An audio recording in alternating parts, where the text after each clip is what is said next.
میں صرف اور صرف قلب کی بات کرنا چاہوں گا، دل کی بات۔ آج کے دور میں پوری کی پوری طاقت لگا دیتے ہیں اپنی صحت کو صحیح کرنے کے لیے۔ اگر آپ کا گھٹنا خراب ہوا تو مجھے یہاں تک خبر ملی کہ ایک گھٹنے کا آپریشن 1.5 لاکھ روپے سے، دل کا آپریشن، سر کا آپریشن، آنکھ کا آپریشن، ہاتھ کا آپریشن، جہاں کہیں تھوڑی خرابی آئی آپ مال خرچ کر کے اس کو صحیح کرانا چاہیں گے۔ جو لا علاج بیماری ہے کینسر، سب کو معلوم ہے، اس کے باوجود بھی کینسر ہونے کے بعد کوئی خاموش بیٹھتا ہے کہ چھوڑو اب تو مرنا ہی ہے؟ علاج میں وہ بھی 2-5 لاکھ روپے خرچ کر ہی دیتا ہے، اسے معلوم ہے کہ صحیح نہیں ہوتی، کوشش کرنے میں کیا گیا۔ کتنی حیرت کی بات ہے کہ یہ بیماریاں جو جسم کو لگی ہیں ان کو صحیح کرنے کے لیے مال بھی خرچ کرتے ہیں، وقت بھی خرچ کرتے ہیں، لیکن جو گناہوں کی بیماری دل میں لگی ہوتی ہے اس کے علاج کے لیے کوئی بندہ کوشش بھی نہیں کرتا۔ اس میں نہ پیسہ خرچ کرنے کی ضرورت ہے آپ کو، نہ ہی بہت زیادہ محنت کی ضرورت ہے۔ چند چیزیں ہیں کہ اگر قلب دھو دیا جائے تو پاک ہو جائے گا۔ دلوں کی سختی بندے کو انسان سے گرا کر جانور کے درجے پر لے آتی ہے، بلکہ جانور سے بھی بدتر۔ قرآن میں اللہ تعالیٰ نے فرمایا پہلے پارے میں ثم قست قلوبہم من بعد ذلک فہی کالحجارۃ او اشد قسوا، لوگوں کے دل پتھر کی طرح سخت ہو گئے، نہیں بلکہ اس سے بھی زیادہ سخت ہو گئے۔ اللہ فرما رہا ہے کچھ لوگ ایسے ہیں جن کے دل پتھروں سے زیادہ سخت ہوتے ہیں، پتھر میں کوئی چیز داخل بھی نہیں ہوتی، اندر سے کوئی چیز باہر بھی نہیں آتی۔ تو جس کا دل سخت ہو گیا ہے، ہدایت کی کوئی بات اس کے دل میں داخل بھی نہیں ہوتی اور کوئی بھی اچھی بات وہ قبول بھی نہیں کرتا، انہی لوگوں کے متعلق قرآن کہتا ہے سم بکم عمی فہم لا یرجعون۔ یہ کس کے لیے ہے؟ اندھے ہیں، گونگے ہیں، بہرے ہیں، وہ اب لوٹنے والے نہیں۔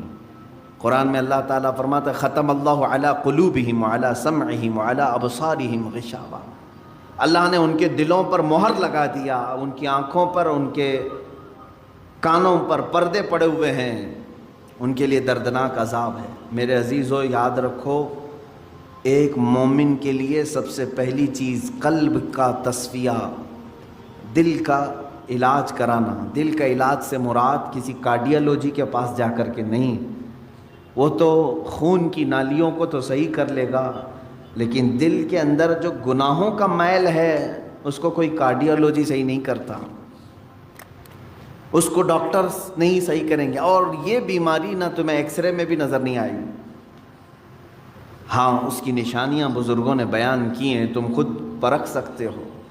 اگر قرآن پڑھنے میں دل نہیں لگتا ہے تو سمجھ لو کہ دل کالا ہو رہا ہے، مسجد میں زیادہ دیر بیٹھنے میں دل نہیں لگتا ہے تو سمجھ لو کہ دل کالا ہو چکا ہے، اللہ کی راہ میں خیرات کرنے سے دل ہاتھ نہیں اٹھتا تو سمجھ لو کہ دل پورا کالا ہو چکا ہے۔ ایسی نشانیاں بہت ساری ہیں۔ آیات قرآنیاں پڑھی جا رہی ہیں، سننے کا شوق نہیں، لیکن وہی گانے گھنٹوں سنتا ہے، یہ دل کے کالے ہونے کی علامات۔ تھوڑی دیر اپنے والدین کو دیکھ نہیں سکتا، لیکن گھنٹوں غیر محرم عورتوں کو دیکھنے کا شوق ہے۔ کلام پاک کو تھوڑی دیر کے لیے نظر بھر کر کے دیکھنا نہیں چاہتا، لیکن موبائل میں گھنٹوں بیٹھا رہتا ہے۔ یہ تمام چیزیں دل کے سیاہی کی علامات ہیں میرے عزیز۔ اگر علاج نہیں کیا تو یہ پتھر ہو جائے گا، یہ پتھر ہو جائے گا، اور پھر اس کا علاج بھی نہیں ہو پاتا۔ اسی طرح مرے دل کے ساتھ دنیا سے وہ چلا بھی جاتا ہے۔ آخر اس دل کی صفائی کیسے کی جائے؟ کون سا صابن، کون سا سرف، کون سا پانی لے کر کے اس دل کو دھوئیں تو صاف ہوگا؟ نہیں میرے عزیزو، یہ دل صرف اور صرف اللہ کے ذکر سے پاک ہوتا ہے۔ قرآن نے کہہ دیا الا بذکر اللہ تطمئن القلوب، تو اس دل کی صفائی جو ہے اللہ کے ذکر سے ہے۔ اب ایک بڑی بات میں آپ کو بتاؤں، فقہ کا ایک قاعدہ ہے، قانون ہے، شریعت کا ایک مسئلہ ہے، زمین پر اگر نجاست پڑ گئی کیسے پاک کریں گے آپ؟ کھلی زمین تھی، چیز کو پاک کرنے کا طریقہ الگ الگ ہے، مسائل آپ پڑھیں گے تو سمجھ میں آئے گا۔ کپڑے پر لگے تو دھونا ہے، بدن پر لگے تو دھونا ہے، برتن پہ لگے تو دھونا ہے، الگ الگ طریقے ہیں سب نجاستوں کو پاک کرنے کا۔ کپڑے پر اگر نجاست لگی ہے تو 3 مرتبہ دھونا ہے آپ کو۔ کوئی غلیظ نجاست لگ گئی تو، نجاست کی بھی 2 قسمیں ہیں، خفیف اور غلیظ۔ غلیظ کا مطلب جیسے پیشاب، پاخانے وغیرہ، خفیف کا مطلب حلال پرندوں کی بیٹ وغیرہ۔ تو یہ نجاست کو دھونے کے الگ الگ طریقے ہیں، لیکن ان میں سے اگر کہیں زمین پر نجاست لگی تو اسے کیسے دھوئیں گے آپ؟ کھلی زمین، میدان ہے باہر اور نجاست گر گئی ہے، اس کے پاک کرنے کے 2 طریقے بزرگوں نے لکھے ہیں، فقہاء کرام نے لکھے ہیں۔ پہلا طریقہ یہ ہے کہ بارش اتنی آ جائے کہ نجاست بہہ جائے، بارش اتنی آ جائے، توجہ ہے نا، زمین کے پاک ہونے کے 2 طریقے ہیں۔ بارش اتنی آ جائے کہ نجاست وہ بہہ کے چلی جائے۔ دوسرا طریقہ ہے یا تو دھوپ اتنی زیادہ پڑ جائے کہ وہ نجاست سوکھ کر کے ختم ہو جائے، وہ زمین پاک ہو گئی۔ یا تو بارش سے زمین پاک ہوگی یا تو دھوپ سے زمین پاک ہوگی۔ یہ 2 قاعدے ہیں شریعت کے۔ نجاست یا تو بہہ کے چلی جائے یا سوکھ کر کے چلی جائے، سوکھ کر کے جب ختم ہو گئی تو وہ زمین پاک ہو گئی۔ اب آئیے میں یہ بات کیوں بتا رہا ہوں آپ کو۔ مشہور صوفیہ اکرام نے فرمایا، اے بندے، اسی طرح تیرے دل کی جو زمین ہے اس پہ اگر گناہوں کی نجاست لگ جائے تو اسے بھی دھونے کے 2 طریقے ہیں، اسے پاک کرنے کے 2 طریقے ہیں۔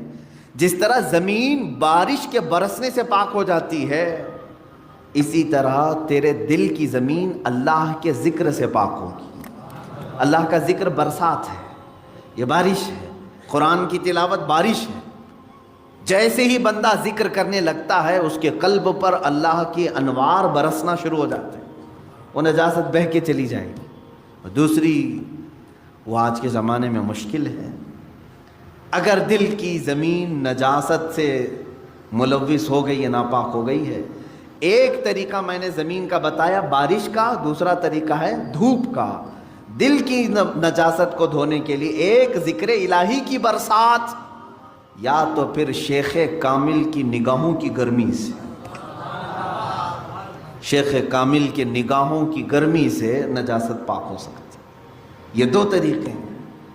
شیخ کامل کا حصول معمولی بات نہیں ہے، اس میں برسا برس لوگ تلاش میں لگانا چاہیے، لیکن یہاں تو آج حال یہ ہے کہ کہیں سے کوئی بھٹک کے پیر میرے گھر آ جائے میں اس کا دامن پکڑ لوں گا۔ در حقیقت جسے اپنے بیماریوں کو صحیح کرنے کی طلب ہے وہ سچے پیر کی تلاش میں گھومتا پھرتا رہے گا، یہ نہیں کہ بازار میں بیٹھ کر کے انتظار کرے گا۔ اسے تو ڈھونڈتے رہنا چاہیے کنٹینیو کہ کہیں مجھے شیخ کامل ملے جو میرے دل کے مرض کا علاج کرے، جس کے پاس بیٹھوں تو مجھے گناہوں سے نفرت پیدا ہو جائے اور میرے دل کے اندر گناہوں کی جو نجاست ہے اس کی نگاہوں کی گرمی سے دھل جائے۔ اور یہ 2 چیزیں ہوتی رہی ہیں۔ آپ کو میں یہ دونوں چیزیں اگر سناؤں، بابا فرید الدین گنج شکر رحمۃ اللہ تعالی علیہ، یہ خود جو ہے اپنے، ظاہر سی بات ہے قلب میں ان کے نجاست کی بات تو میں نہیں کروں گا، لیکن انہوں نے 12 سال کنٹینیو ایک جنگل میں کھڑے ہو کر کے ذکر کیا۔ ان کے جسم پر بیلیں لپٹ گئی تھیں، وہ درختوں میں چھپ گئے تھے، لوگ پہچانتے بھی نہیں تھے، 12 سال تک وہاں رہ گئے اور ذکر الہی میں مشغول تھے۔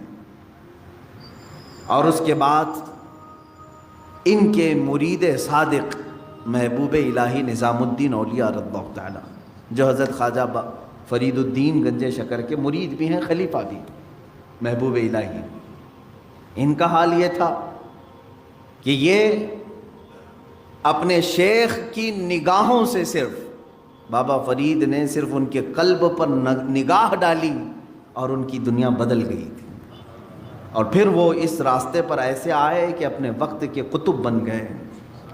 تو یہ ہوتا ہے شیخ کے نگاہ کی گرمی یا تو دلوں کو بہت پاک کر دے اور بہت اعلیٰ بنا دے، یا تو پھر ذکر الہی کی کثرت کہ بندے کے دل کو پاک و صاف کرے۔ یہ 2 ہی چیزیں ہیں میرے عزیزو، یہ 2 کو چھوڑو گے تو پھر یہ زمین اتنی نجس ہو جائے گی، اتنی نجس، یوں سمجھ لو کہ کوئی ایک زمین، جیسے ہمارے ہبلی کے باہر بھی کہیں ڈمپنگ گراؤنڈ تو ہوگا جہاں سارے لوگ کچرا پھینکتے ہیں، ہے، اس کے پاس سے گزرو گے تو ناک پکڑ کر کے جانا پڑے گا۔